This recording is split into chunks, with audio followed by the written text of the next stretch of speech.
Welcome back. You're watching the ET Money Show, and every Friday we do a segment called Fitness Friday. The objective of this segment, which started during the pandemic, was to discuss health and well-being, because we discuss money all the time, but more than anything else, it's important for you to be fit, both mentally and physically, so that you can enjoy the fruits of your labor. And almost every Friday, we've talked about nutrition, we've talked about well-being, but this Friday, I thought, let's do something different. Let me get the suit off, let me get the tie off, and let me actually try to get something done in the newsroom. We're in the newsroom right now, but we're going to show you a few exercises that you can do without heavy equipment that you can use to stay fit. Joining me now to help you is Kirsten Varela, who is a calisthenics athlete as well as a trainer and the founder of Elysium Calisthenics. Elysium Calisthenics Park, that's correct. That's fantastic. Yeah. So calisthenics, let's first start with what calisthenics is. Tell us about it. So calisthenics is derived from the Greek words kalos and sthenics, which means beauty and strength. So it's mainly using your own body to build strength, to build endurance, to build flexibility. And the best part about it is you don't need a lot of equipment, you know. You can just do it with your own body weight. You don't need equipment at all, right? So when you say body weight training, this is what you mean? Yeah, you're just going to use your own body to build strength, to build muscle, and yes. It seems to have worked on you. It's been working well. I'm not going to complain. Okay, so let's get into it. Before you get into calisthenics, which is a type of workout, what is the kind of preparation that you need? What point of the day, for example, do you start doing this? Is it like any other workout? Do you warm up before that? Yes. So it's really important to warm up, because the difference between calisthenics and gymming is mainly isolation and compound movements. So a simple example would be if you are doing like a bicep curl. Okay, that's an isolation work where your biceps being hurt. Right. Whereas if I ask you to do a chin up, right, your biceps, your forearms, your last 3 to 4 muscle groups are compounded and work together. So it's really important to warm up. All right. So we do dynamic stretching. Now, a simple dynamic stretch which works the entire body is a jumping jack. Okay. So I'll show you how it's done. You just got to like jump out and in. Okay, right. Let's go for 10 reps. Okay. 2, easy. 3, 4, 5, good one. All the way up. 6, 7, 8, 9, 10. Okay. Yeah, so that's a simple exercise. Works on literally everything with your body. What do you next? Yeah. So next up, you know what? We'll show you some moves which everyone can pretty much do. So one thing is the push-up. Okay. So I'm going to demonstrate a simple push-up, and the really important part here in calisthenics, what we focus on is the form. Okay. So now if you go on the ground, my arms are shoulder width apart. My body is straight, my butt's not in the air, knees down this way. Okay. Now if you notice where my elbows, they're going to go back and up. Okay. So this is your standard push-up. Okay. Now a lot of mistakes that people make is they go wide. So let me try and do that, and you correct my form, yeah? Let's go. All right, body straight. Body straight. Elbows facing back. You got to push all the way down and up. That's a good push-up. Very good. You know what, let's go for 5 reps. 3, 4, and 5. Beautiful, Alex. Okay, cool. So now one thing that needs to be avoided is going wide. Okay? If you do a push-up this way, it may seem easier, but that's going to work. You know, it's going to really mess with your shoulders in future. But there are different types of push-ups, right, Kirsten? So what else can you tell us in terms of the different muscle groups that you're working? Yeah. So now this, what we did was a standard push-up. Now this standard push-up will build your strength, will build your endurance. But after a point, it may be easier. So we'll go into plyometric push-ups. Okay. Now plyometric push-ups, in simple words, are explosives. So I'll show you a simple plyometric push-up. You got to go down. I don't think it's simple. It will be. And you got to shoot up. So that's an explosive one. Okay. I'm sure you can do it. I'm sure you can do it. Try at least one. Let's go. I'm going to try at least one. Push down and up. Let's go. Easy. That was good. Stop it too. Brilliant. I will stop it too. But okay, so I get the picture. Yeah.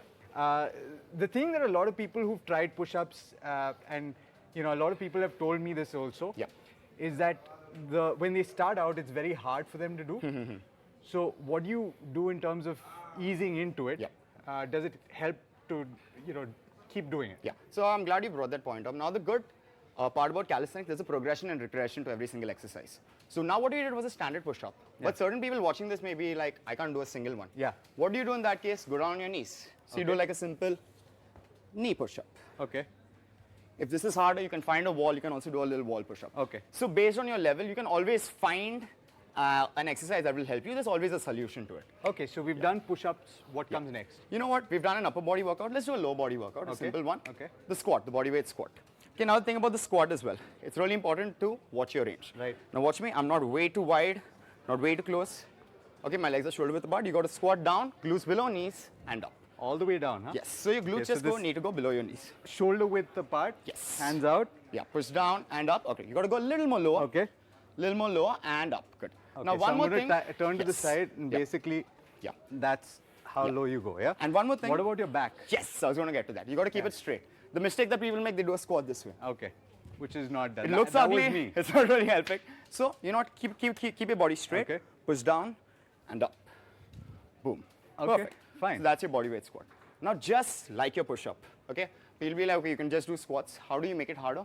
Plyometric squats, jump squats. Jump squats. So just like your push-up, you go down, jump up, explode. Okay. Try that. I'm going to try. Let's go. Nice. How many Beautiful. of these do you do? So it depends on your goals. Now, if you want to build explosive power, simple set of 5 reps to 5 sets is something that will make you 5 sets, okay. Yes. So you do 5 reps, take a break, you do another 5 reps, and repeat that 5 times. So 5 reps of 5 sets is a good thing. So then, okay, so we've done push-ups, we've done plyometric push-ups. Yes. We've done squats, we've done jump squats. Jump squats, yeah. What comes next? Now, a really important exercise. Anybody can do it, whether you're 5 years old, whether you're even 70 years old. The plank. Okay. Works on your core. Now, when I say core, what comes to your mind? I want to know. Well, I know what the core is, which is essentially your abdominal region, right? Perfect, yeah. So a lot of people say that, yep, it's your abdominal region, but your core also includes your obliques and your lower back. Okay. So it's your entire midsection that we're working on. Okay. All right, so now when we go for the plank's going to work on your core. Okay. Now, really important, the form as well. Your shoulders and elbows in one line. Got to keep it straight. Again, you have to watch your body alignment. If you're doing it this way, it's not going to work. Yeah.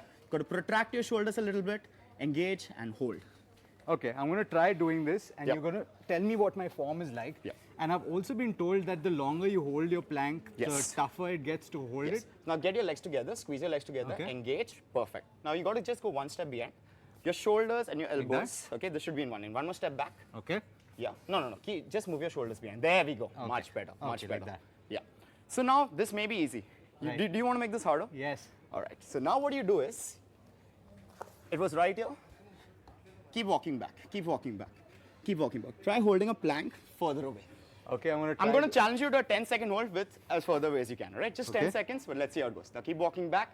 Keep walking back. Engage your core. Keep this up. Keep this up. Keep this up. Yeah, a little lower. Lower back down. All right, now hold this for 10, 9. No dropping. 8, 7. Easy. 6, 5, 4, 3, 2, 1. Well done, Alex. Okay. So plank I'm may be just going to simple, say this. but you want to make it harder? Yeah, go ahead. If I can do this, Anybody can. anybody can do this. Yes. So if you're tuning in and you're thinking of getting a workout done, see, I've already gotten a bit of a sweat, and this is perfect. You know, we've talked about the different types of workouts, and we briefly spoke about the number of times you should do this, but let's talk about the preparation. Yep. You've talked about stretching. Yes. How much time would you normally dedicate to something like this? For just stretching? No, particular? for the calisthenics workout. For the workout, yeah. So if you're a beginner, I would suggest at least 3 times a week. Okay. A lot of full body workouts wherein you work on pulling movements, you work on pushing movements, you work on your lower body. So thrice a week for a start is quite good. Okay. Yeah. So every workout will include your warm up, will include your cool down, and will include your full body strength training as well. Okay, so you're going to do this 3 times a week. Yes. How much time do you dedicate to this? So 5 sets. 5 reps of 5 sets of, say, pulling movements on a pull day. So if you want to work on your pull-ups, you want to work on your chin-ups, you can work on, different variations and stuff like that. Then yes, there can be also a push day when you're training for and working on different variations of push-ups, of dips. Once you get better, you can start adding weights as well. So another way of making bodyweight training is doing weighted calisthenics. So you do weighted pull-ups, weighted dips, weighted push-ups. So then let's talk about what happens once you're done with this, because you worked out a variety of muscles. You need to cool down as well. Yes. What care do you need to take post-workout so that you don't injure yourself? Yep. I'm glad you brought that up. So at the end of the workout is what we do a cool down stretching, which is also your static stretches. Okay. Yeah. So at the start of your workout, you have dynamic stretching. At the end, it's your static stretching. Once you're done with your static stretching, your cool down, it's really important to get your nutrition right, get your food in place, get sleep. Sleep is really, really important because your body needs rest as well. Yeah.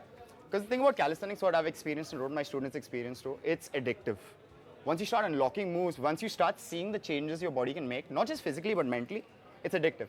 So you need to learn to rest as well. Okay, so 3 times a day, Three 3 times times a a week. week. 3 times Apologies. a day would I'm be getting too ahead much. of myself. Yeah. I'm getting ahead of myself. Yeah. So you say that you do this 3 times a week. What else do you do during the week? Yeah. See, because a lot of my viewers may not have that 1.5 hours in a day Got it. to dedicate to training. And my objective of talking about bodyweight training is that this is something you can do anywhere. Correct. And therefore, even if you dedicate, 20-25 minutes a day, you can start with that, right? 100%. 100%. So what do you do in the other days? Do you take off days? How do you work out? So what usually calisthenics also involves a lot of skill training. So skills like the human flag, handstands, back levers, front levers, and stuff like that. So on these 3 days, you can work on your strength, your conditioning. On the other days, you can work on skills. Okay. So you can call this active rest days. So where you're doing something or the other. So when you say flag, you're going to hold yourself against Or the a pole? human flag or something. I don't see myself doing that. I believe you will. A lot of people who have trained with me have found these moves impossible, but with time, with dedication, things can happen.